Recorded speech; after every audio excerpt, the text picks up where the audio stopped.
Avoir deux fenêtres l'une à côté de l'autre, c'est quelque chose d'assez classique. Et ce qu'on a voulu créer, c'était un système qui vous permettait en 2 clics de comparer 2 fenêtres. Ça peut paraître très ambitieux comme promesse, mais on le fait de la manière suivante. C'est-à-dire que vous prenez une fenêtre, comme ça, je clique une fois, je maintiens cliquer, appuyé, je jette ma fenêtre sur la gauche, un clic. Je maintiens cliquer, je jette ma fenêtre sur la gauche, 2 clics. Et là, simplement, en 2 clics, vous avez comparé vos 2 fenêtres. Vous souhaitez revenir sur une fenêtre en principale, vous prenez une fenêtre, vous la glissez vers le haut, elle se réagrandit automatiquement lorsqu'elle touche le haut de l'écran. Donc cette notion d'ergonomie, on a vraiment cherché à la faire évoluer de manière dynamique. Et puis la deuxième chose aussi sur laquelle on nous a demandé de travailler, c'était d'avoir accès à ce qu'on appelle mes 10 derniers documents, mes listes de raccourcis. Et pour ce faire, on a intégré dans les logiciels, vous voyez, un certain nombre de 10 derniers documents qui étaient disponibles. Donc à chaque fois que j'ai utilisé mon PC, je vais avoir accès aux 10 dernières informations que j'ai utilisées, pour lesquelles j'ai utilisé ce logiciel. Donc que ce soit pour votre logiciel de présentation, votre logiciel de traitement de texte, votre tableur, ou votre logiciel de musique, vous allez accéder tout de suite aux 10 derniers documents que vous avez voulu utiliser. Donc on est vraiment dans une dynamique d'ergonomie très simple. Et puis la dernière chose aussi sur laquelle on a travaillé, c'est comment est-ce qu'on fait dialoguer les PC dans la maison. On est globalement plusieurs centaines de milliers de personnes aujourd'hui à avoir 1 voire 2, peut-être parfois 3 PC dans la maison, ou des équipements connectés, vous savez, comme ces petites boîtes connectées à votre box ou à votre connexion ADSL qui vous permettent d'aller chercher de la radio par exemple. Tous ces équipements-là, aujourd'hui, ils étaient, on va dire, présentés de manière hétérogène. Donc vous aviez un logiciel pour l'un, un logiciel pour l'autre, c'était compliqué. Là, aujourd'hui, l'idée, c'est d'intégrer une couche qui vous permette de faire dialoguer tout le monde. Et comme on va pouvoir le voir dans l'exemple, ici, aujourd'hui, je vois de manière très dynamique toutes les autres machines dans mon lecteur de médias là, qui s'appelle le lecteur Windows Media. Vous allez avoir accès aux machines qui sont partout dans le réseau. Là j'en ai 2 qui sont dans le réseau, donc je vais pouvoir avoir accès à distance sur ce qu'il y a comme musique dans cette machine là qui n'est pas celle-ci, donc il va se connecter, vous voyez. Si je vais dans les vidéos, il va aller regarder ce qu'il y a dans les vidéos, il établit le contact avec la machine à distance et ainsi de suite. De même, et ça aussi c'est nouveau, je vais pouvoir, si je le souhaite, jouer de la musique ici. Donc là, vous entendez peut-être pas, mais voilà.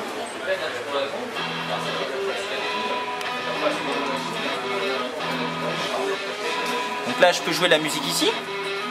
Mais si je le souhaite, je peux jouer de la musique ailleurs. Par exemple, sur une machine qui va être située dans une autre pièce de ma maison. Imaginez par exemple de prendre de la vidéo qui est ici, dans cette machine, et que je vais envoyer sur l'ordinateur Samsung que j'ai dans une autre pièce. Et comme vous allez pouvoir le voir de l'autre côté, instantanément, la vidéo va démarrer sur le PC et vous l'avez à l'écran. Donc les scénarios qui sont associés à ça, de manière très simple, c'est que désormais, comme on a plusieurs équipements dans la maison et que les contenus sont un peu éparpillés dans la maison, on ne va plus avoir besoin de chercher ces informations. On va les trouver de manière simple, on va les diffuser à l'endroit où on souhaite les avoir.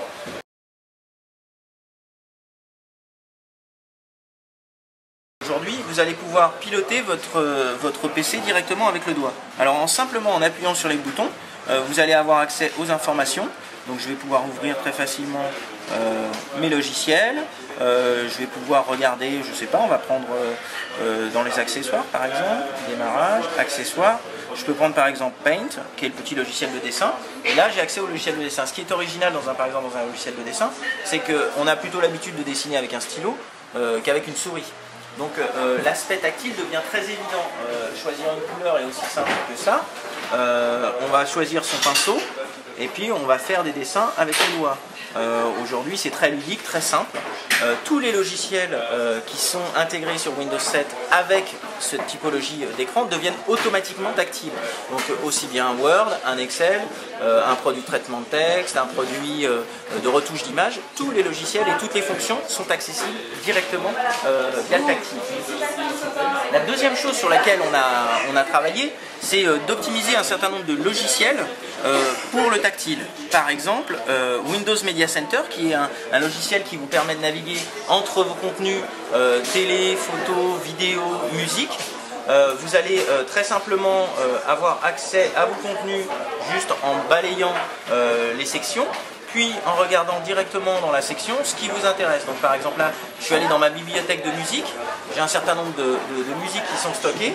Je vais pouvoir très facilement naviguer dans ma bibliothèque, choisir un morceau ou un autre, peu importe celui, et puis si je le souhaite l'écouter, aussi simple que lire l'album ici. Ce sera très très simple d'être dans une navigation intuitive. La deuxième chose sur laquelle on a travaillé, enfin la troisième pour être plus précis, c'est de développer des applicatifs dédiés pour le tactile. Et là, on va avoir une couche de logiciels, un petit peu comme à l'époque on avait créé des logiciels de jeu, on va dire grand public, vous saviez, le solitaire, des choses comme ça. On a développé un pack de logiciels tactiles qui sera intégré à ces plateformes. Typiquement, vous trouverez par exemple un logiciel qui s'appelle Microsoft Surface Globe, qui vous permet de manière assez instantanée de naviguer sur un planisphère. Donc au lieu que le planisphère soit entre guillemets en 2D et sur lequel on va naviguer avec une souris, là vous allez simplement prendre votre planisphère, vous allez pouvoir le lui faire une rotation directe. Vous allez choisir un endroit où vous souhaitez aller. Par exemple, aujourd'hui nous sommes au Windows Café, vous avez vu j'ai mis un repère.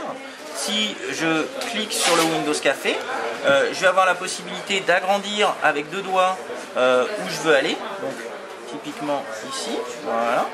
Donc hop, hop, voilà. Je vais agrandir, je vais agrandir, je vais agrandir. On a aussi la possibilité de faire un zoom directement en tapant sur la zone. Et là, vous allez aller directement à l'endroit qui vous intéresse, puisque nous sommes aujourd'hui au boulevard de Sébastopol. Pour rappel, le Windows Café est ouvert jusqu'à fin décembre.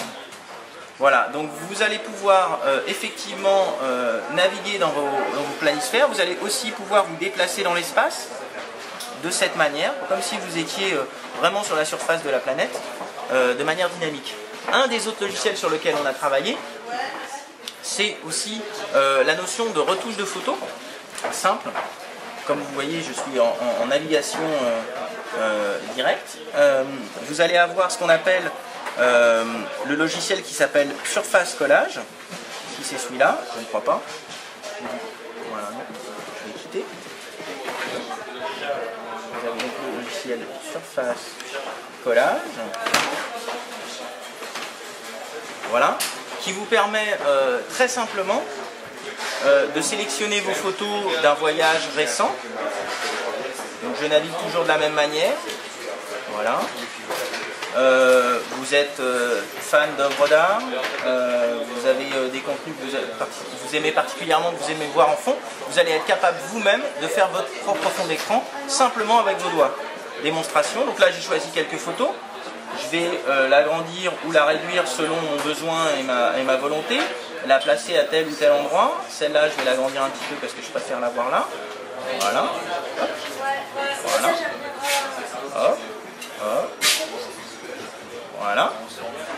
Et très simplement, je vais l'enregistrer comme ça.